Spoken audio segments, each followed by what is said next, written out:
The newborn was 9 days old. The Rottweiler had not left the side of the bassinet for any of those days. The pediatrician had a name for what the dog was doing. Everyone agreed the Greer was a problem. The Greer was, in fact, the only solution in the house that was still working. Ophelia Whitfield had been an oncology pharmacist for 12 years. She had seen more than most parents ever would, and she trusted that. She had built her whole approach to motherhood around it. 17-month-old Knox had been crawling for 6 weeks. The carpet had been vacuumed that morning. The cabinets had child locks. Everything that needed to be put away had been put away. Everything they had thought to put away. Greer was a 5-year-old Tibetan Mastiff who had shared the house since before Knox existed. He had never shown anything but patience with him. The ear-grabbing, the shrieking, the lurching of a child learning to walk. He was the kind of dog people described as gentle to the point of being a little dull, which is why what happened on the third morning made no sense. The first time it happened, Greer crossed the room faster than a walk. He lowered his head and pressed his nose directly into Knox's open, screaming mouth. Not aggression, no teeth, no sound, no raised hackles. Just his nose inches from the child's face, inhaling. Knox started crying. Greer didn't back away. He leaned closer. Ophelia watched from the doorway, coffee in her hand, and felt the first thread of unease. Greer, go lie down. He lifted his eyes to her and stayed exactly where he was. Knox cried harder. Greer pressed his nose toward the baby's mouth, slow and deliberate, and held it there for 2 full seconds. Ophelia set down her coffee. In 12 years of oncology work, she had seen dogs upset children before. She had seen the pattern. Stress behavior, resource guarding, overstimulation around a crying infant. She had seen families dismiss warning signs until it was too late. She knew what this looked like. The size differential alone, 85 pounds to 17 and change, made her stomach tighten in a way she recognized as professional instinct. She crossed the kitchen and put herself between them. Greer moved around her. He wasn't growling, he wasn't stiff, but he would not leave Knox alone. Magnus came from the back room and watched for 30 seconds. Should we put him out back? Ophelia was already nodding.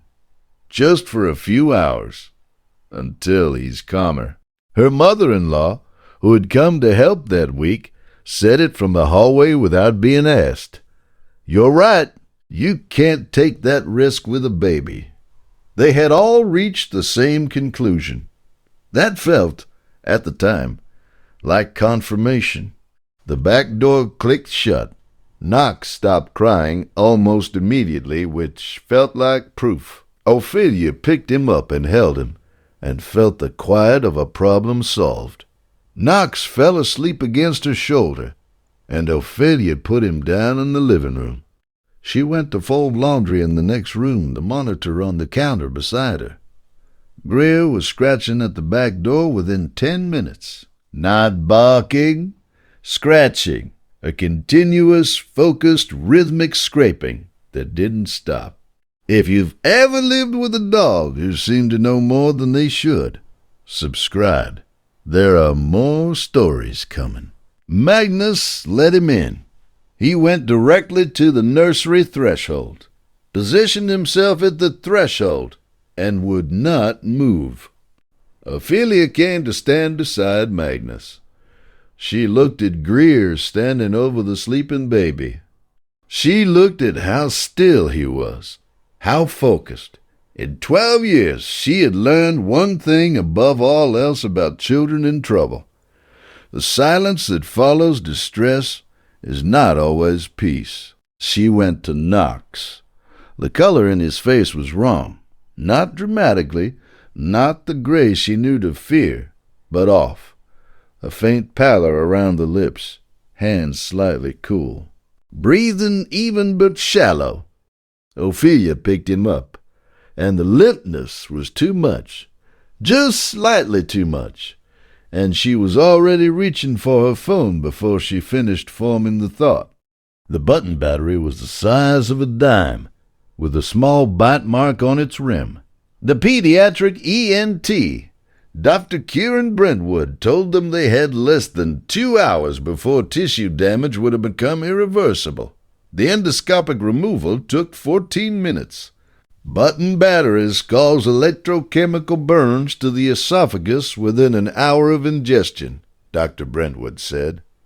9 years of removing them had not made her any calmer about them. The fatality window after symptoms begin is short. Your dog brought the battery to you.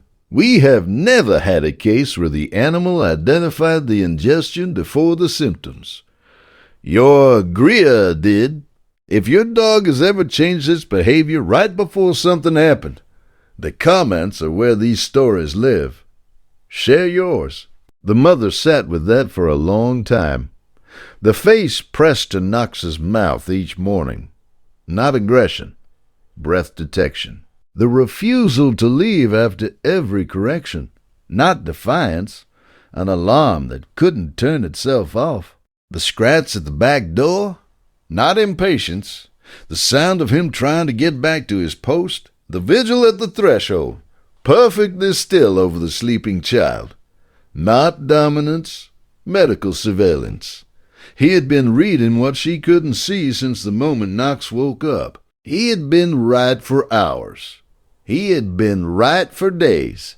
The only thing he had not been able to do was tell her in a language she would have understood the first time. If this story moved you, tell someone, and subscribe so the next one finds you. They drove home in the dark. Knox was stable, drowsy, wrapped in a hospital blanket. Magnus carried him inside. Ophelia opened the back door. Greer came in without drama. He walked to where Magnus had set Knox down and lay close beside him, the full length of his body against his side. He did not perform relief. He did not announce his return. He went back to the post he had been pulled away from. He put his chin on his paws. He watched. There is one more story coming this week. It happened in a house with no monitors, no alarms, and only one animal paying attention. Ophelia sat on the floor across from him. She didn't reach for her phone. She didn't move to the kitchen. She watched the slow rise and fall of her daughter's chest, and the dog's chin resting level on the floorboards, his eyes still open, still watching the way they had been watching all day. She thought about that for a long time afterward. The dog had been doing the job the entire time. He had been doing it for hours before she was awake. He had been doing it for the 4 days the child had been sick. He had been doing it the way every animal in every house has been doing it for as long as there have been animals in houses, which is to say, longer than the family had been alive, longer than the breed had been recognized, longer than the country the house stood in had been on a map. The dog did not know it was extraordinary. The dog knew it was Tuesday. The husband sat on the floor across from them. He did not speak for a long while. When he finally said something, it was not about the dog, and it was not about the doctor.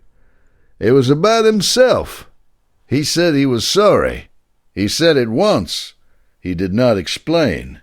The dog watched him with the kind of attention that has no human equivalent. The attention of an animal who has finished his job and is waiting to see if the humans understand what the job was. They did not. Fully. They never would. But they understood enough to keep him in the house. They understood enough to never raise the question again. Later, when the child was old enough to ask questions about the photo on the refrigerator, the one of the dog asleep at the foot of the crib, the mother would tell a version of the story, She would leave out the worst parts. She would leave in the part about the dog. The child would learn the dog's name before her own. The child would learn what loyalty looked like before she learned what danger was. That order of learning matters more than any household in the country knows. The doctor's voice on the phone the next week was the same calm voice it had been at the hospital. The follow-up numbers were normal. The follow-up scans were clean. The medication was working. None of this would have mattered without those first 40 minutes. And the doctor said so, in the kind of plain language doctors, save for the families they know will remember it. She said, "The dog gave you the time we needed.